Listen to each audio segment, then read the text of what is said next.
chưa ở tha nè chua bật tụcไปខ្លះគាត់អត់ចំណាំថាបន្ទប់គាត់បន្ទប់លេខប៉ុន្មានផងជាក់ស្ដែងបើសិនជាបងម្ចាស់បន្ទប់ជួលដែលគាត់មានបន្ទប់រៀងតិច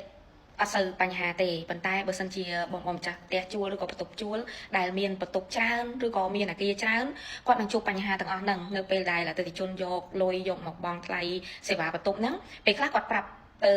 អ្នកទទួលលុយហ្នឹងប្រាប់លេខបន្ទប់ខុសតែចឹងជាបញ្ហាមួយដែរនៅពេលដែលអ្នកដែលជួលបន្ទប់ជាក់ស្ដែងហ្នឹងគាត់មកបង់លុយបែរជាច្រឡំថាគាត់បង់រួចរាល់អញ្ចឹងនៅពេលដែលទូទាត់លុយអាចនឹងមានការភ័ន្តច្រឡំហើយទទួល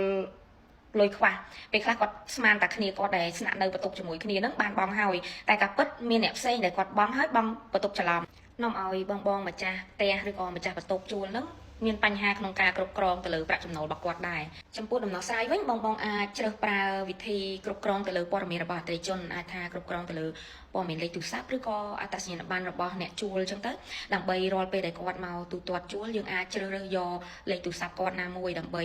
យកមកផ្ទៀងផ្ទាត់ថាតើគាត់នៅស្នាក់បន្ទប់ណាមួយ